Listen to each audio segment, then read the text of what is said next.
Hello everyone, नमस्कार. माझं नाव Satyajit.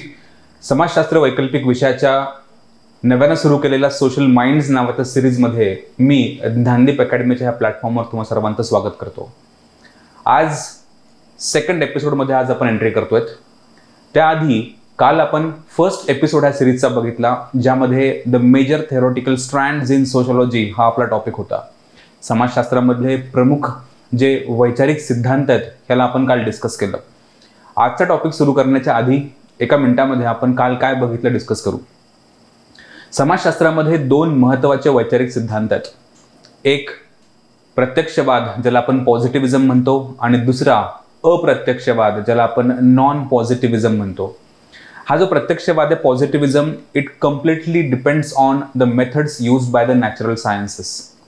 The natural sciences like physics, chemistry and mathematics जसं data गोळा करतात, अनालिसिस करतात, थिअरी मांडतात, सेम त्याच पद्धतीनं समाजशास्त्रामध्ये सामाजिक तथ्य किंवा समाजामध्ये घडणाऱ्या गोष्टी सायंटिफिक मेथड वापरून आपण अभ्यास करू शकतो. ह्या विचारसरणीला पॉझिटिव्हिझम म्हणतात. सेकंड जी आहे नॉन पॉझिटिव्हिझम, ह्याचा अर्थ होतो की समाजशास्त्रामध्ये नॅचरल सायन्सेसच्या मेथड्स आपण वापरू शकत नाहीत. रादर समाजामध्ये आपल्याला काय शिकायचं असतं, मूल्य, भावना, अर्थ, हेतू, है ना, मिनिंग्स, मोटिव्स, हे सगळे शिकताना आपल्याला सब्जेक्टिव्ह वेनं जाणं आवश्यक असतं. म्हणून येथे सायंटिफिक मेथड वापरून पुरेसं ठरत नाही, तुम्हाला सब्जेक्टिव्ह मेथड्स वापरावं लागतात. अशा पद्धतीची विचारसरणी ह्याला आपण नॉन पॉझिटिव्हिझम म्हणतो.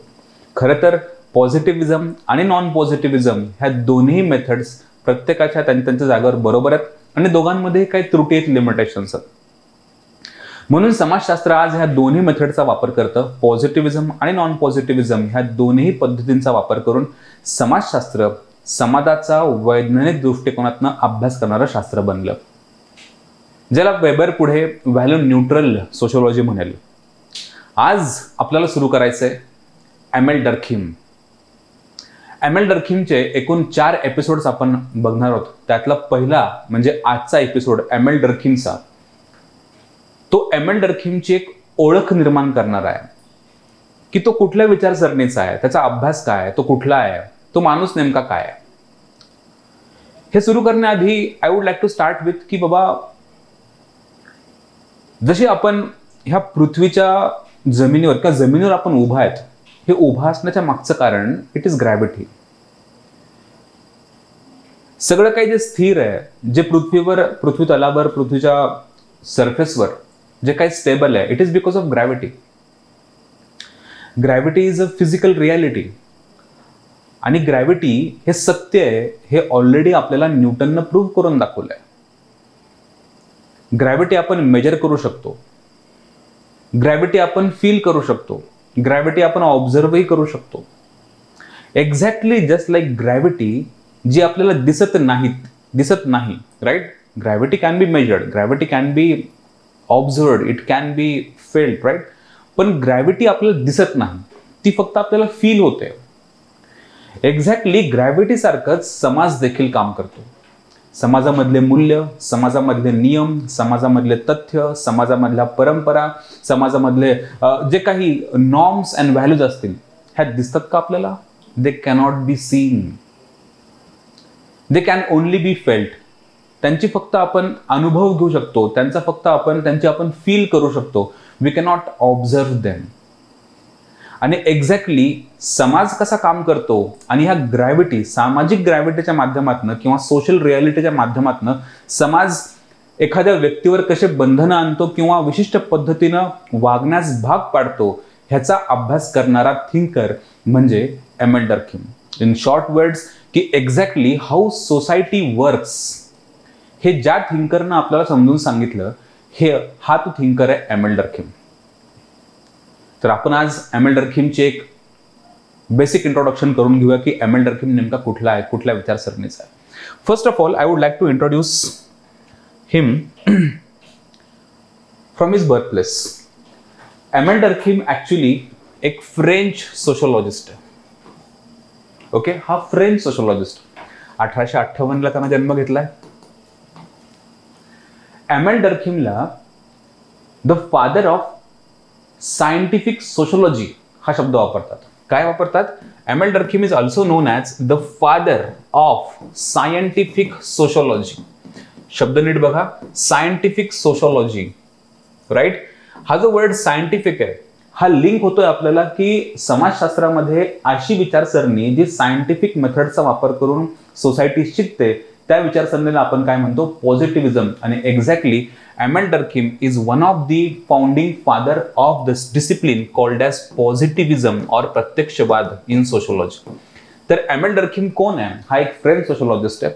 तो सायंटिफिक सोशोलॉजीचा फादर म्हणून ओळखला जातो. ऍट द सेम टाइम पॉझिटिव्हिजम किंवा प्रत्यक्षवाद ह्या विचारसरणीचा है ना उगम किंवा त्याचा पाया रचना त्याला मजबूत बनवण्यामागे एमएल डर्खिमचं खूप मोठं कॉन्ट्रीब्युशन आहे. Okay, scientific method. अशा पद्धतीनं एमएल डर्खिम हा समाजशास्त्रामध्ये वेगवेगळ्या गोष्टींचा अभ्यास करतो. तो कुठल्या कुठल्या गोष्टींचा अभ्यास करतो त्याच्या आधी आपण फेमस वर्क्स बघून घेऊया. Emile Durkheim is famous for his literature on suicide. आपण आपल्या सिलेबसमध्ये ही देखील एक थिअरी आपल्याला शिकायची आहे, आत्महत्येचा सिद्धांत एमएल डर्खिमचा.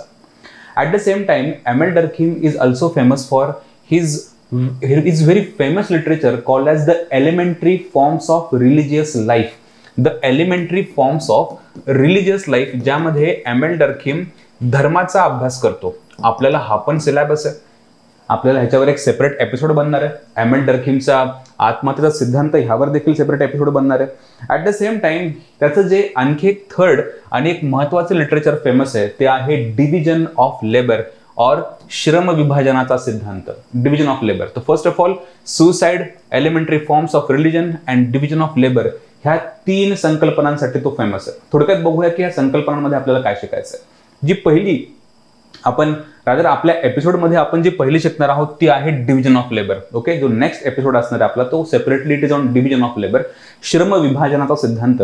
ह्यामधनं एमएल डर्खिमला सांगायचं की कशा पद्धतीनं आधुनिक समाजामध्ये डिव्हिजन ऑफ लेबर किंवा स्पेशलायझेशनमुळे प्रत्येक व्यक्ती इतर व्यक्तींवर डिपेंडंट असतो आणि या डिपेंडन्समुळे जी मॉडर्न सोसायटी आहे ती टिकून राहते, तिची सॉलिडॅरिटी, तिची एकात्मता कायम राहते, हे आपण शिकणार.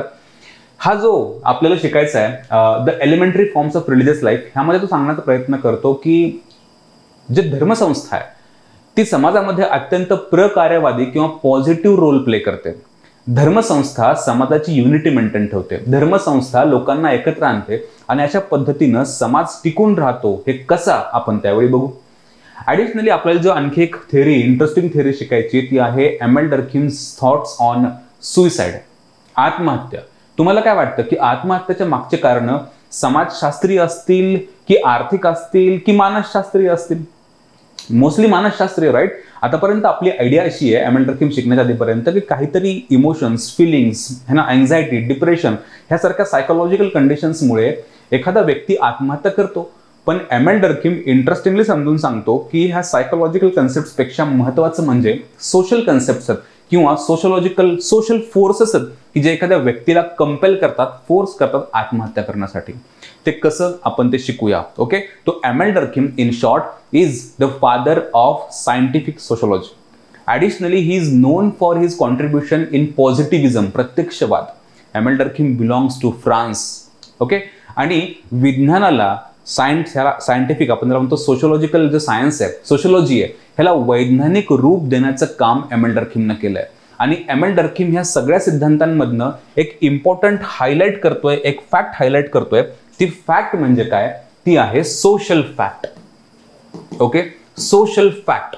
जसे आपण मगाशी बघितलं ना की gravity cannot be seen but gravity can be felt.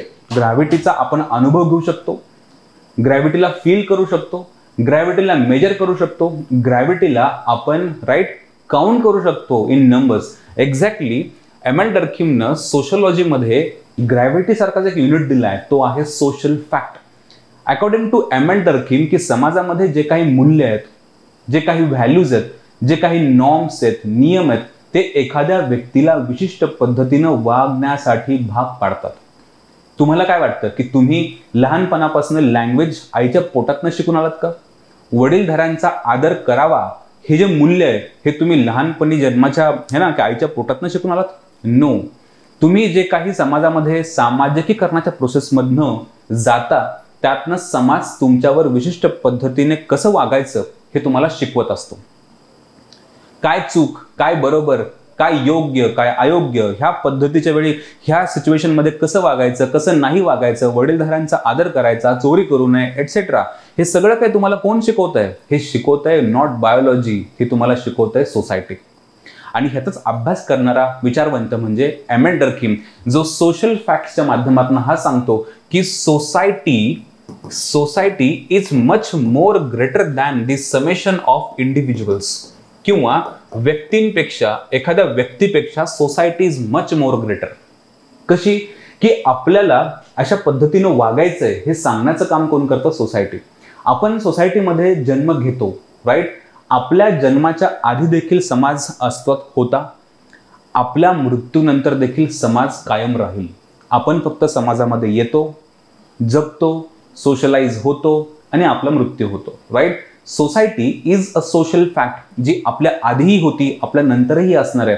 आपण फक्त समाजाचा भाग बनतो, त्याची लँग्वेज शिकतो, मूल्य शिकतो, कपडे कसे घालायचे शिकतो, लोकांशी कसं बोलायचं शिकतो, राईट? काय खायचं शिकतो. हे कोण शिकवतं? सोसायटी. आणि सोसायटीमुळेच एक छोटी डायग्राम काढतो वाटल्यास, की इफ इट इज सोसायटी, की जी व्यक्तींनी बनली आहे, ही सोसायटी काय करते? एखाद्या व्यक्तीला, राईट, कोर्स करते, प्रेशराईज करते, यांना विशिष्ट पद्धतीनं फोर्स लावते आणि तो तसा वागतो. जसं आपण जमिनीवर उभा आहोत, राईट?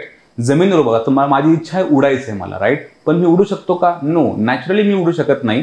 मला काहीतरी एक्सटर्नल फोर्स किंवा सपोर्ट घ्यावा लागेल तर मी उडेल. पण नॅचरली उडू शकतो का? नाही. का? कारण मला कुणीतरी ओढतंय आणि कुणीतरी तिथे स्थिर ठेवलंय. ते कोण आहे? ग्रॅव्हिटी. जस्ट लाईक दॅट इथे आहे सोसायटी. ओके. आणि ह्याचा अभ्यास करणारा समाजशास्त्रज्ञ म्हणजे कोण? तर एमेल डर्खिम. तर अशा पद्धतीनं एमेल डर्खिमच्या या सिलेबसमध्ये आपल्याला शिकायचंय काय? फर्स्ट ऑफ ऑल आपल्याला शिकायचंय की ह्याचं डिव्हिजन ऑफ लेबर. सेकंड आपल्याला शिकायचं आहे सुइसाइड, राईट? आणि ॲडिशनली आपल्याला शिकायचं आहे रिलिजन, धर्मसंस्था. जी सोशल फॅक्ट बद्दल सिलेबसमध्ये मेन्शन आहे ते मी आता बोललोच. ओके, थोडक्यात बोललो की social fact is nothing but a force that pressurises a particular person to act in a particular way. अशा पद्धतीनं उरलेल्या 3 आयडियाज 3 सेपरेट एपिसोडमध्ये शिकायच्यात. तोपर्यंत पुढच्या एपिसोडची उद्या आपल्याला शिकायचं आहे. ते येईपर्यंत I would like to request you all, Gyandeep optionals नावाच्या ॲपवर तुम्हाला ह्या सगळ्या गोष्टी इन डिटेल शिकायला मिळतील, राईट? सोशोलॉजी ऑप्शनलच्या आपल्या बॅचेसमध्ये. ॲडिशनली सोशोलॉजीची जी प्लेलिस्ट ही बनती आहे ऑफ डिफरंट सिरीजेस लाईक ABCD, अ ब क ड आपण त्याला म्हणतो, किंवा ओपन माईक म्हणतो, राईट? ह्या सगळ्या सिरीज तुम्हाला ह्या प्लेलिस्टवर मिळतील ज्ञानदीप अकॅडमीच्या यूट्यूब चॅनलला. आणि हा सगळा content, links and etcetera that will be shared on this Telegram group called as sociology with Satyajit. ह्या मुद्द्यावर मी तुमची रजा घेतो आणि उद्या पुन्हा भेटतो एपिसोड 3 सोबत, ज्यामध्ये आपल्याला शिकायचं आहे श्रम विभाजनाचा सिद्धांत, the division of labour. Thank you very much.